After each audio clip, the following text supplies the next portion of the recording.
बात करूंगा। और मैं जो हमारे ओमवीर भाई ने या इन्होंने संजीव ने या हमारे शिवकुमार ने मिलती है। डॉक्टर साहब यहाँ पर हमारे साइंटिस्ट एग्रोनॉमिस्ट भी हैं, पशुपालन से हैं, हमारे हॉर्टिकल्चर से डॉक्टर सुनील जी हैं और हमारे साथी। मैं 2-4 चीजों पर पूछना चाहता हूं कि क्या 3 चीजें पहले मुझे बता दो कि क्या यहाँ पर मिट्टी परीक्षण कराया है? जो मैं पूछूं वो बताते जाना, फिर मैं कैलकुलेट आपसे करा दूंगा। जो कैलकुलेटर अच्छा चला लेता है वो मुझे बता देगा, फिर मैं प्राकृतिक खेती पर आऊंगा। क्योंकि एज ए एग्रोनॉमिस्ट, एग्रोनॉमी मैंने भी पढ़ी है, डॉक्टर साहब ने भी किया है और हम लोग इसी के वो है।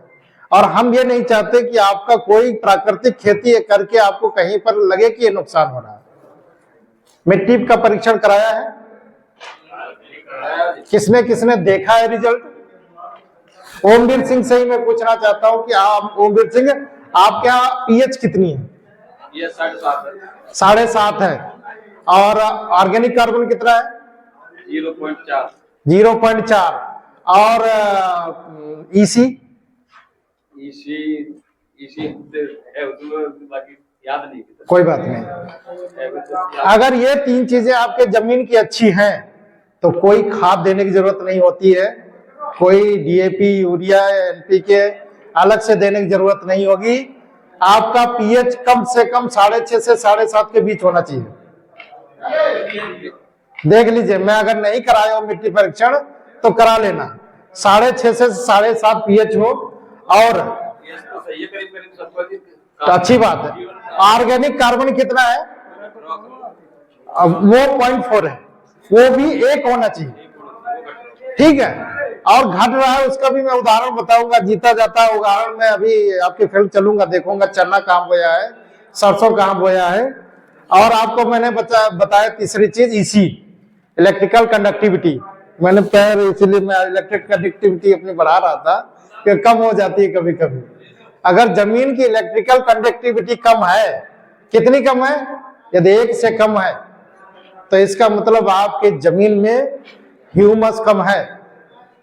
आप उसको कैसे बढ़ाएं? ऑर्गेनिक तत्व कितने बढ़ाएं? जरूरी नहीं है कि आप खाद पहले नहीं डालते थे, आप खाद बढ़ाते जा रहे हो।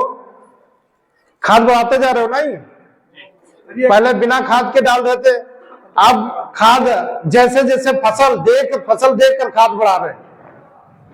तो आपको ये तीनों चीज बढ़ाने के लिए, और चौथा, क्या आपने क्लाइमेट कंट्रोल करने के लिए कोई फसल करते हो?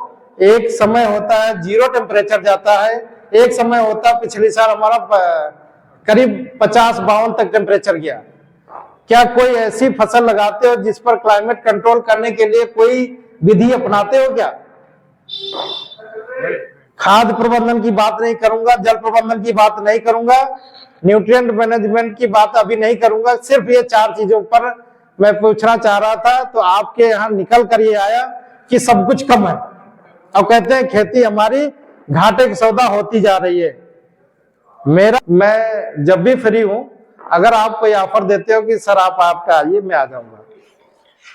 इसको बढ़ाना 3 चीज को कैसे है उसको मैं बता देता हूं। मैं अभी शिवकुमार के फील्ड विजिट किया था। दुर्भाग्य से इन्होंने मुझे एक डैम टाइप का वो दिखाया, 20 बाई 12.5 का था। उसके अंदर इन्होंने ईंटें लगा रखी है, मतलब चारों तरफ से पक्का है, 2 सॉफ्ट हाउस टाइप के हैं और उसके अंदर इन्होंने जालीदार ईंटें बना रखे। बीच में गैप है करीब 1 फीट का। खाद बनाने के लिए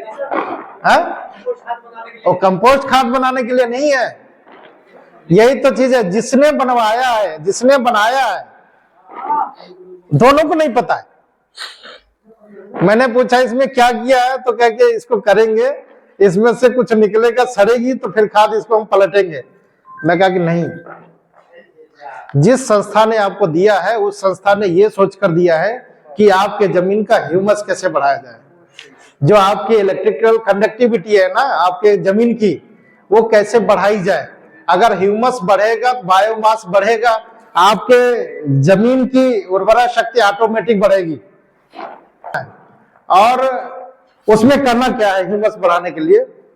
आपका कुछ नहीं करना है, नहीं आपको जरूरत है कि यहाँ के पत्ते वहां के पत्ते ये लाओ वो लाओ, घास कूड़ा करकट जो भी निकल रहा है आपके यहाँ पर, छीलन छालन जो मतलब वेस्टेज है, मिट्टी छोड़ के, मिट्टी नहीं डालनी है, वो सब उसमें भर देनी है।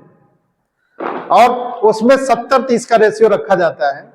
70-30 में ये होगा कि 70% आपका पूरा घास कूड़ा जो भी वेस्टेज रहेगा वो रहेगा, और उसके बाद उसमें पानी 30% रहेगा।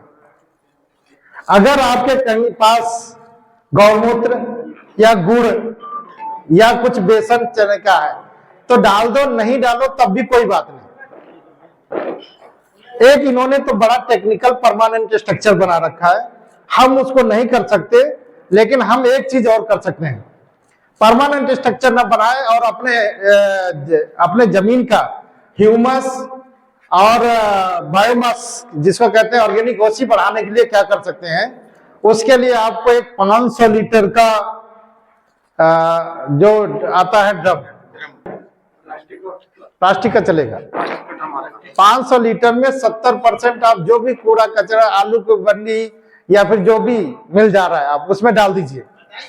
और उसके बाद 45 दिन के बाद क्या हुआ, 70-30 का ही रेशियो रखना है, 70% वो कचरा डालना है और 30% पानी भर देना है, उसको ढक देना है। ढकने के बाद ऊपर थोड़े छेद, ऐसा ना करना 2-4 छेद कर देना है। के बाद जब भी पानी लगाते हो अपने खेत में, नाली में उसका एक ड्रॉप, पतली सी एक ड्रॉप आती है, उसको डाल दीजिए, नहीं तो उसको ड्रम को यहाँ पर रखिए इतनी ऊंचाई पर, और उसमें एक टैब लगा दीजिए।